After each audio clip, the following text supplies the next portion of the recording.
नमस्कार, आपके साथ मैं हूं प्रतिमा मिश्रा। दुनिया के किस कोने में इजराइल के दुश्मनों के ठिकाने कहां हैं, उन पर कब और कैसे हमला करना है, ये मोसाद की सलाह पर ही तय होता है। अगर दुश्मन ने पहले हमला कर दिया तो पलटवार करने का रास्ता भी मोसाद ही बताता है। दुनिया की सबसे दुस्साहसिक खुफिया एजेंसी मोसाद ने ऐसे ऐसे काम किए हैं, मोसाद का नाम ही इजराइल की सुरक्षा की गारंटी बन गया। लेकिन मोसाद ने 7 दशक में जो भरोसा पैदा किया था वो 7 अक्टूबर को टूट गया। रही सही कसर इजरायली बंधकों की रिहाई में मोसाद की नाकामी ने पूरी कर दी। जो मोसाद 47 साल पहले दूसरे देश में घुसकर बंधकों को छुड़ा लाया था, उसे अपने ही इलाके में बंधकों की रिहाई के लिए हमास की शर्तों के आगे सरेंडर करना पड़ा। इजरायल के लिए कितनी गंभीर है मोसाद की ये नाकामी? मोसाद के नए मिशन के बारे में इजरायली प्रधानमंत्री को मीडिया के सामने ऐलान क्यों करना पड़ा? क्या मोसाद अपनी साख पर लगे सवाल का जवाब दे पाएगा? इसी पर है हमारी ये स्पेशल टेली सीरीज बूढ़ा शेर, द लॉस्ट मिस्टीक, जिसके पहले एपिसोड में देखिए ऑपरेशन नीली, मोसाद्स मैनहंट।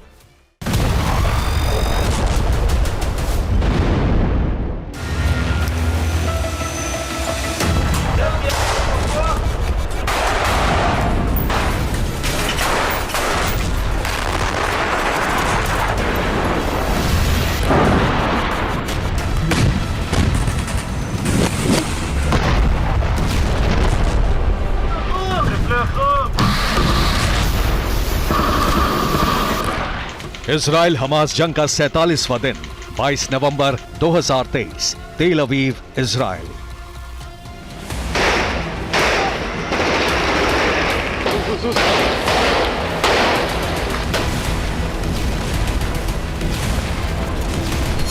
गाजा की जंग में बारूदी गोलों के बीच ही भावनाओं के शोले भड़क चुके थे।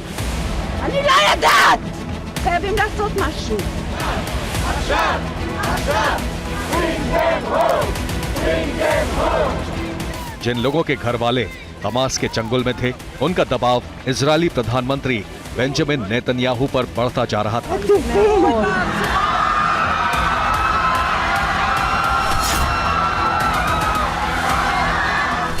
बंधक संकट सुलझाने के लिए पर्दे के पीछे कतर में अमेरिका और मिस्र के साथ हमास की सौदेबाजी भी जारी थी। हमास का ये फॉर्मूला अमेरिका को भी ठीक लगा कि गाजा पट्टी पर 4 दिन के लिए इजरायली सेना हमले रोक दे तो हमास 50 बंधकों को रिहा कर देगा।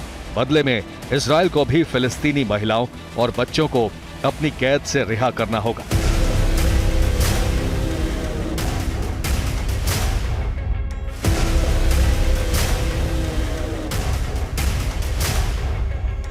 इजरायल की वॉर कैबिनेट में ये युद्ध रोकने का प्रस्ताव आया तो पूर्व प्रधानमंत्री और वॉर कैबिनेट में बिना विभाग के मंत्री बेनी गैंट्स नाखुश थे।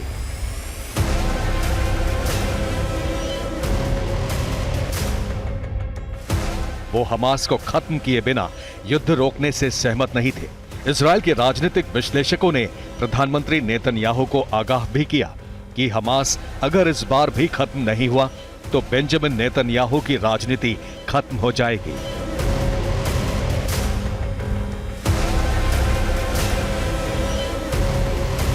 And their dignity, their national pride back. And you can get the national pride back only by defeating Hamas.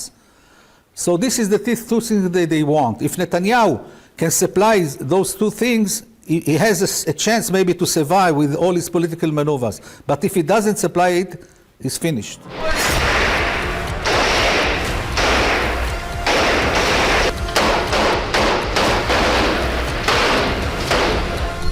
एक तरफ हमास से बदला और दूसरी ओर बंधकों की जिंदगी। इस धर्म संकट में प्रधानमंत्री नेतन्याहू को मोसाद की याद आई।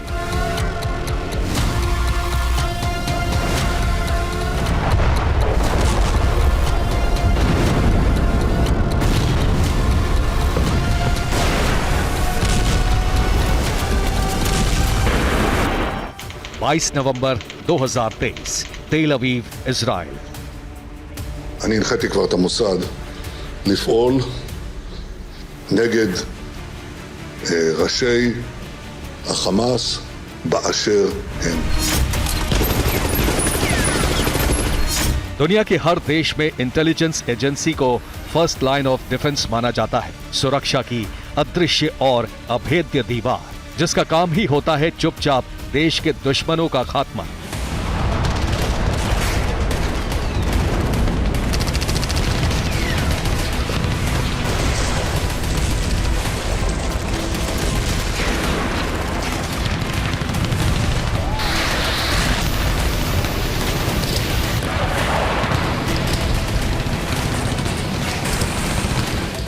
इजरायल के प्रधानमंत्री नेतन्याहू ने मोसाद को खुलेआम निर्देश क्यों दिया? इस सवाल का जवाब समझने के लिए थोड़ा पीछे चलते हैं।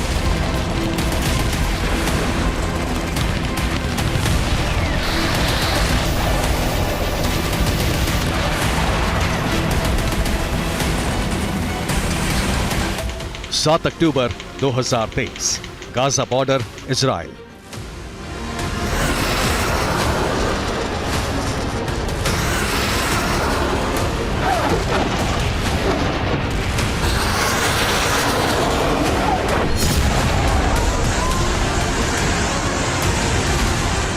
हमास के लड़ाकों का हमला हुआ तो गाजा बॉर्डर पर इजरायल की किसी भी सैन्य चौकी पर उन्हें रोकने वाला कोई नहीं था।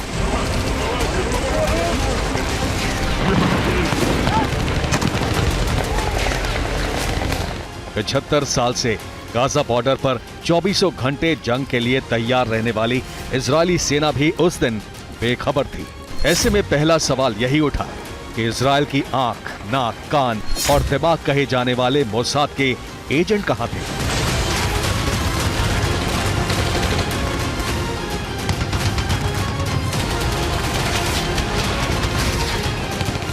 Hamas really has learned how to carry out this type of planning and not have the Israelis become aware of it. Well, yes, and there'll be a lot of questions to be answered by Israeli intelligence. And then we criticize them when something has happened. Hey, you failed in a massive way. We didn't know about the exact plan, and that's why we were totally unprepared. And thirdly, we didn't have enough information that would tell us on the night when it happened that something like that is happening. And we again were caught by surprise. This is terrible for us. Hamas के हमले ने Mossad की साख पर सवाल खड़े कर दिए। इजरायल के लोगों का ये भरोसा टूटने लगा कि मोसाद के रहते कोई दुश्मन उनका कुछ नहीं बिगाड़ सकता।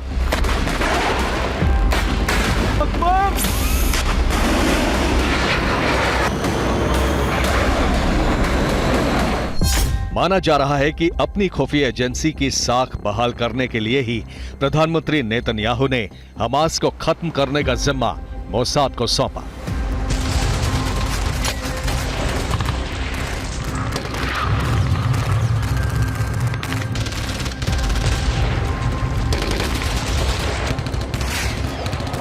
אני הנחיתי כבר את המוסד לפעול נגד ראשי החמאס באשר הם। अब ऐसा भी नहीं था कि प्रधानमंत्री नेतन्याहू के ऐलान से पहले मोसाद किसी कोने में दुबक गया था। इजरायली सरकार अपनी खुफिया एजेंसियों की एक स्पेशल टीम बनाकर उसे हमास के नेताओं के पीछे लगा चुकी थी।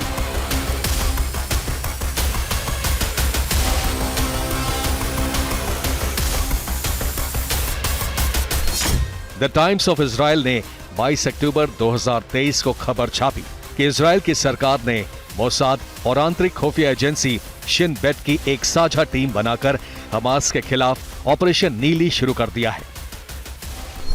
नीली दरअसल पहले विश्व युद्ध में यहूदी राष्ट्रवादियों की खुफिया एजेंसी का नाम था, जिसने तुर्की के ऑटोमन साम्राज्य को हराने में बड़ी भूमिका निभाई थी।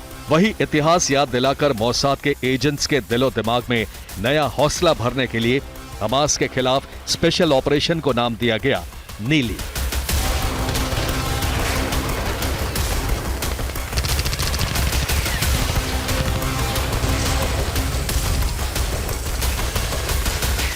हमास के नुखबा फोर्स के खिलाफ ऑपरेशन नीली के तहत ही कार्रवाई की गई।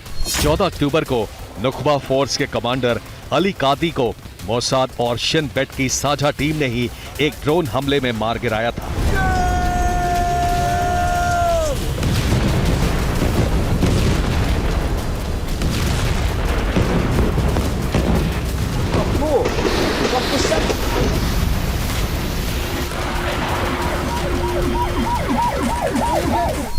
हमास के जिन नेताओं को खत्म करने की जिम्मेदारी मोसाद को सौंपी गई है, उनमें गाजा पट्टी में हमास का सर्वोच्च नेता याह्या सिनवार का नाम पहले नंबर पर है।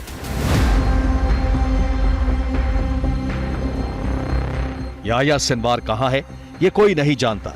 मोसाद को मिली हिट लिस्ट में दूसरा नाम हमास के मिलिट्री विंग इज्जत-दीन अल-कासम ब्रिगेड का कमांडर मोहम्मद दाइफ का है, जिसका चेहरा भी बीते 30 साल में किसी ने नहीं देखा है। अल-कसाम ब्रिगेड के deputy commander in chief Marwan ईसा को ढूंढकर खत्म करना भी मोसाद का नया मिशन है।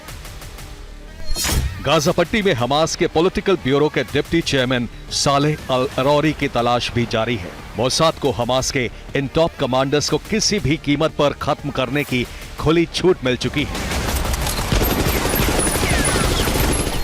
यही मोसाद की सबसे बड़ी चुनौती भी है, क्योंकि अब अगर हमास का कोई नेता बचा तो मोसाद के पास कोई बहाना नहीं होगा।